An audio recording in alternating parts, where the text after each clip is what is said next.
welcome to Story Time. My name is Miss Kinsey, and I'm a librarian here at the Dell Rapids Carnegie Library, and I am so excited to be joining you for Story Time today. Today, we are going to be reading some stories about fairy godmothers. Who are some famous fairy godmothers that you know in some stories?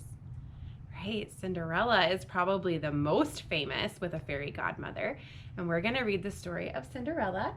And then we're also going to read a story called Ellie and the Smelly Sneaker. Now that doesn't sound like a fairy godmother story, does it? But I trust me, it is. Okay, we're only going to read 2 stories today because these are a little bit longer than the stories that I usually read, but don't worry, you're still going to get all the fun. Okay, so before we get started reading our stories, let's make sure that we are ready. So let's make sure we get all of our wiggles out so that we are ready to sit and listen. Here we go. Ready? Arms straight up and wiggle, wiggle, wiggle, wiggle, wiggle, wiggle, wiggle. Wiggle this way, wiggle that way. Shake and make a funny sound. Good job. Ready? Open, shut them, open, shut them. Give a little clap. Good job. Open, shut them, open, shut them. Put them in your lap. Okay, we're almost ready. Do you guys remember what we need to say? Ready? Here we go. I am great. I am smart. I am strong. I am loved. And today is a wonderful day. It is, isn't it? It is a wonderful day to get to spend some time with you, my friends, reading some very, very fun books about fairy godmothers. All right, so I told you our first book is going to be the classic story of Cinderella. And this is Usborne's version, so it has some really nice pictures, illustrated by Lorena Aurez. Aurez? That's a fun name, isn't it? So here's our Cinderella running away from the ball, and what did she lose? That's right, she loses her glass slipper, doesn't she? Oh dear. Let's read and see what happens. Here we go. Not all stepmothers are wicked, but dear, oh dear, Cinderella's was very, very bad. From morning till night, she made Cinderella cook and carry, clean and scrub. Cinderella even had to look after her horrible stepsisters. Every day, her stepmother would screech, "Hurry up, you wretched girl! I want my lunch, and I want it now!" At night, Cinderella had to sleep on the floor by the fire, among the cinders and ashes. Then, one morning, an invitation arrived. His Royal Highness, Prince Charming, invites the ladies of the house to his royal ball. Of course, Cinderella can't go, sneered her stepmother. She's just a servant. On the night of the ball, Cinderella stood alone in the kitchen, tears sliding down her cheeks. I want to go to the ball, she wept. And so you shall, said a musical voice.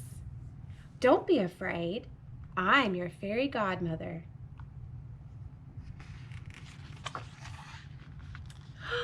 Really? Truly? Gasped Cinderella. You have my fairy promise, said the godmother. But first, I need a pumpkin. Cinderella ran to the garden and picked the biggest, plumpest pumpkin she could find. The fairy tapped it with her wand. The pumpkin rose up, growing bigger and rounder. Then, bang! A golden coach to whisk you to the ball, smiled the fairy godmother. Spell followed magical spell. 6 white mice became 6 proud horses, tossing their silky manes. A fat rat turned into a whiskery coachman, and 6 lizards were transformed into footmen, dressed in glittering green. Get that, footman. He's eating a fly. Last of all came a ball gown, golden, yellow, and laced with flowers. "Thank you," said Cinderella. On her feet were a pair of glass slippers, the prettiest she had ever seen. "Just remember," said her godmother, "you must leave before the clock strikes midnight, for then my magic will start to fade." At the royal palace, Cinderella swept into a splendid ballroom. "Will you dance with me?" asked the prince. As they twirled and spun, a whisper followed them around the room. "Who is that beautiful girl?" "She must be a princess," moaned Cinderella's stepsister. "But I'm sure the prince would much rather dance with me." Cinderella wished the dance could last forever. But all too soon, the clock struck midnight. "I must go," she cried. As she dashed down the palace steps, her dress turned back to rags. Her carriage was a pumpkin. Her coachman was a rat. The prince ran after her, but all that was left was a glass slipper sparkling on the steps. Cinderella ran home beneath the starry sky. She kept her adventure a secret, and that night she slept with a smile on her lips. The prince longed to find the mystery girl who had danced herself into his dreams. He searched the land with the glass slipper, declaring, "I'll marry the girl who fits this shoe." At last he came to Cinderella's house. "It will fit me," screeched her stepsisters, snatching the shoe. They squeezed and squashed and squirmed, then screamed. No matter what they did, they couldn't get the shoe to fit. "May I try it on?" said Cinderella, coming quietly into the room. "No," snapped her stepmother. But it was too late. Cinderella had put on the shoe, and it was a perfect fit. The room sparkled with stars. Cinderella's ragged clothes turned to gold. She was dressed in her ball gown once more. Her stepmother looked on, aghast. "At last," cried the prince, "I've found you." They were married the very next day. Everyone was invited to the wedding, the stepmother and her horrible daughters too. Cinderella had such a kind heart, she forgave her family, and she and her prince lived happily ever after. The end. This page tells us that Cinderella is one of the most popular European fairy tales, and there are many different versions around the world. Pretty cool. This one is based on Charles Perrault's Cinderella, or the Little Glass Slipper, but the oldest known version dates back to a 6th century BC story about a Greek slave girl who marries the king of Egypt. I did not know that. We learned something new today, didn't we?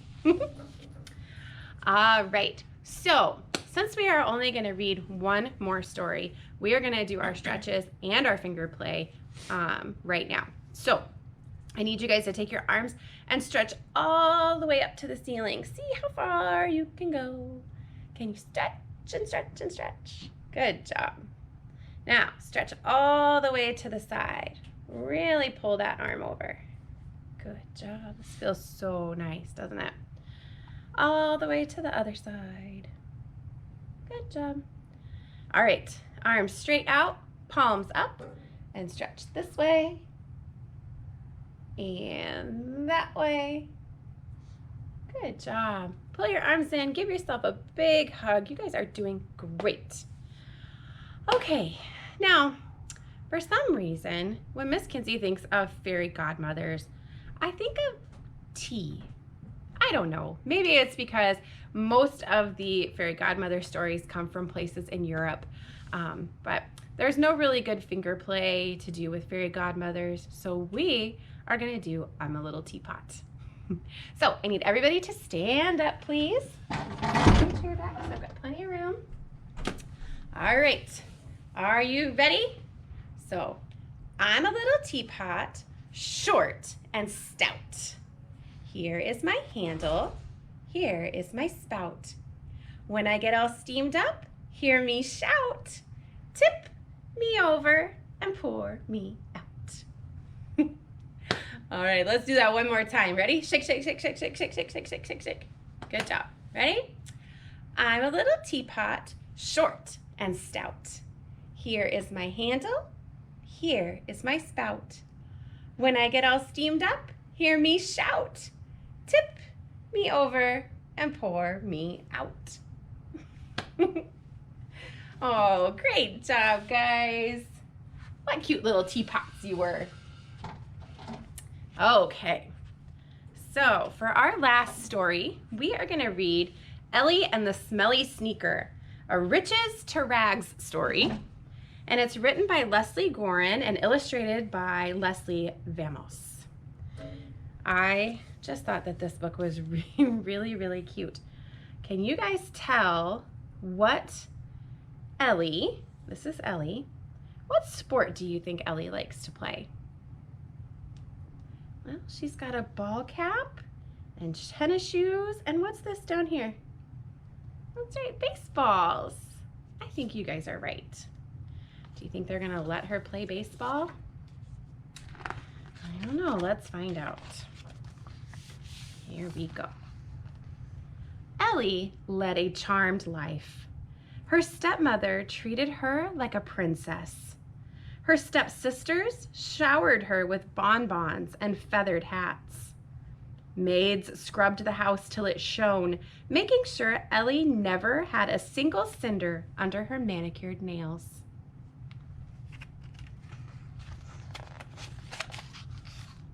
But to Ellie, life was a royal pain. First she has curtsy class, then advanced tea stirring, handshakes for the hoity-toity, dress for lunch, then she eats lunch, undress after lunch, posture practice, sitting down for the uppity, dress for boring banquet, undress after boring banquet, bedtime. So she has a whole schedule of things to do for the day, and I don't think she's enjoying any of them, do you?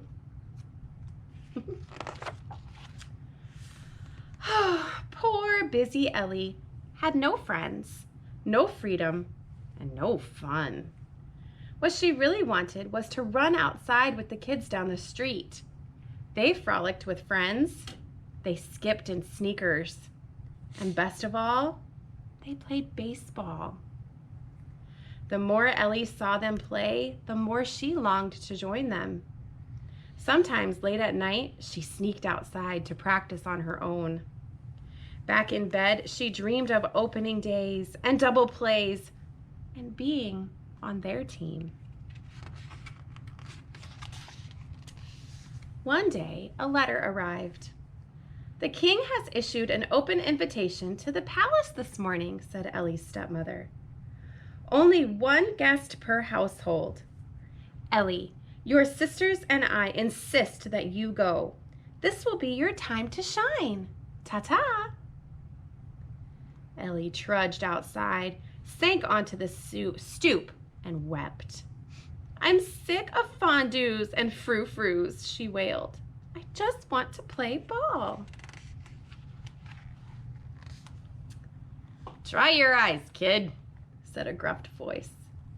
Ellie looked up, startled. "Who are you?" "Lefty Lou, designated fairy godfather. I'm pinch hitting for your fairy godmother. She's gone bungee jumping." Ellie stared in amazement. "So, you want to play ball?" said Lefty, twirling his bat. "Well, you're never going to get to first base in that getup. Bippity, boppity, blach."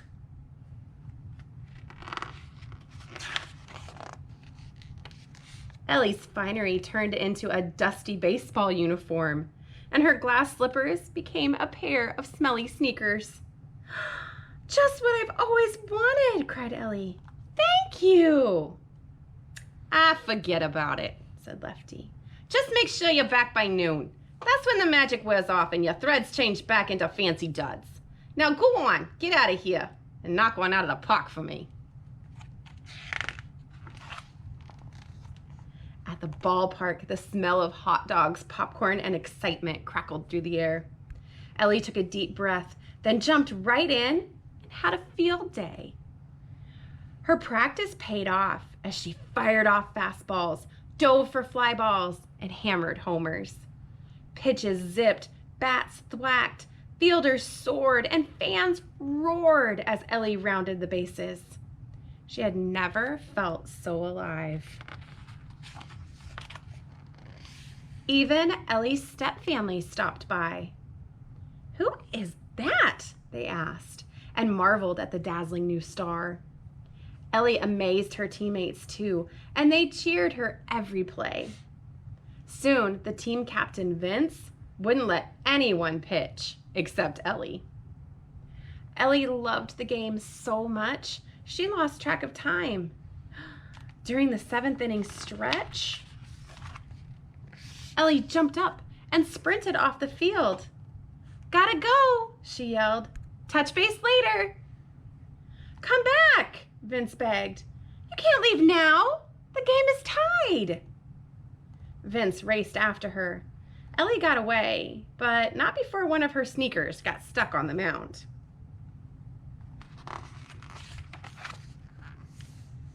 As soon as she got home, whoop. The next day, Vince went searching for Ellie. "Anyone who can wear this smelly sneaker will be my co-captain," he announced. When he reached Ellie's house, her stepmother answered the door.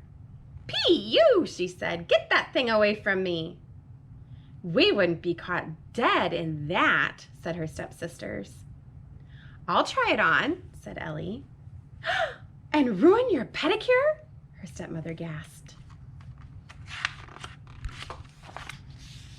But Ellie stepped up to the plate and straight into the shoe. The shoe fit perfectly, right off the bat. As her family stood speechless, Ellie pulled the matching sneaker from her purse and put it on too. Then Vince pulled something else from his bag. "This is yours too, Ellie," he said. "We would never have won without you." "You won a trophy?" said her stepsisters. "Playing baseball?" said her stepmother. Ellie nodded. Her stepsisters gulped. Her stepmother shook her head. Finally, in a firm voice, her stepmother said, "Ellie, I'm shocked. I never dreamed you'd sneak behind my back and make me the proudest mom in the kingdom." Before Ellie could answer, her stepsisters chimed in. "Don't worry, Ellie. You can still wear gloves and have a coach, and you get to play on a diamond." Ellie grinned, a grin as big as a Grand Slam homer. "Aw, thanks," she said, and gave everyone a major league hug. From then on, Ellie frolicked with friends, skipped in sneakers, and best of all, she and her charming Vince had a ball.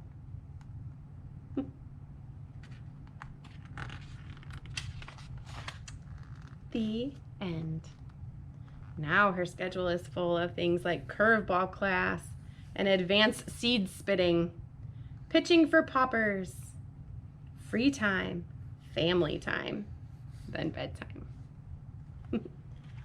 Very, very fun. I thought that was a very sweet little twist on the Cinderella story. What did you guys think? Do you guys like to play baseball? I do. It's very fun and very fun to watch. Well, that's all the stories that I have for you guys today. Thank you so much for joining me. I hope that you can join us the rest of this week as we continue on with our summer reading fun with crafts, games, and more for the rest of the week. I hope to see you again next week for more stories. See you then. Bye.